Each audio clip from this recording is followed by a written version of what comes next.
সড়ক পরিবহন ও সেতুমন্ত্রী ওবায়দুল কাদের বলেছেন, মন্ত্রণালয়ের মন্ত্রী, সচিব ও প্রধান কর্মকর্তারা সৎ থাকলে দুর্নীতির সুযোগ কম থাকে। ৭ জুলাই রোববার সচিবালয়ে সড়ক পরিবহন ও মহাসড়ক বিভাগের কর্মকর্তা কর্মচারীদের শুদ্ধাচার পুরস্কার প্রদান অনুষ্ঠানে মন্ত্রী এসব কথা বলেন।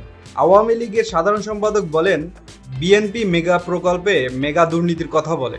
আমরা মেঘনা, গোমতী ও কাঁচপুর ৩ সেতুতে ১,১০০ কোটি টাকা ও পদ্মা সেতুতে ১,৮৩৫ কোটি টাকা সাশ্রয় করেছি। আমাদের মেগা প্রকল্পে মেগা দুর্নীতি না, মেগা সাশ্রয় হয়। সড়ক পরিবহন ও সেতু মন্ত্রণালয়ে দীর্ঘদিন ধরে চলা দুর্নীতি বন্ধ হয়েছে বলে দাবি করে তিনি বলেন, কমিশন পার্সেন্টেজ একসময় এখানে নিয়ম হিসেবে চালু ছিল। পদোন্নতি ও বদলি নিয়েও কথা ছিল। প্রধান প্রকৌশলী সহ অন্যান্য প্রকৌশলী পদে আসা ও পদায়ন নিয়েও লেনদেন হতো। মন্ত্রী হয়ে এসব কথা শুনে দুঃখ পেয়েছিলাম। ওবায়দুল কাদের বলেন, বিআরটিএ এক সময় এমন ছিল, সেখানে লেনদেন ও তার বিনিময়ে কর্মকর্তাদের বদলিতে প্রভাবশালী লোক তদবির করত।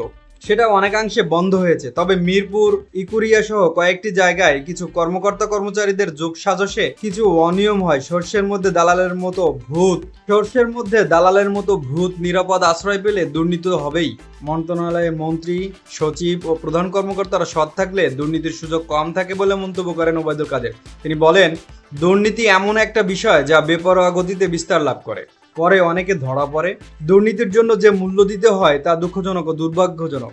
ভালো কাজের জন্য পুরস্কার ও খারাপ কাজের জন্য নিন্দা, শাস্তি দুটোই দরকার।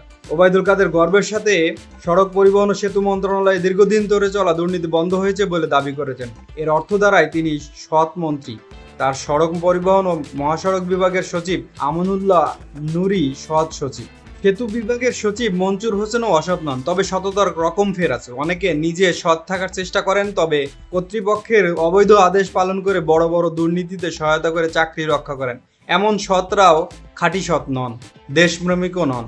পুলিশের আইজি থাকা গেলে বেনজির আহমেদ পুলিশ বাহিনীর দুর্নীতিবাজ সদস্যদেরকে হুঁশিয়ারি উচ্চারণ করে চাকরি ছেড়ে ব্যবসা করার পরামর্শ দিতেন, দুর্নীতির বিরুদ্ধে হুঙ্কার ছাড়তেন। কিন্তু চাকরির গুরুত্বপূর্ণ পদগুলো ব্যবহার করেই তিনি দুর্নীতি ও বহুবিধ অপকর্মের ইতিহাস গড়েছেন, রেকর্ড সম্পদ করেছেন। সরকার তাকে শুদ্ধাচার পুরস্কারও দিয়েছে। কিন্তু বেনজির ও তার পুলিশ বাহিনীর সাবেক ও বর্তমান কর্মকর্তাদের দুর্নীতির যেসব রূপকথা সংবাদ মাধ্যমে প্রকাশিত হচ্ছে, তাতে তো সততার অবতারদের আসল চেহারাই বেরিয়ে আসছে।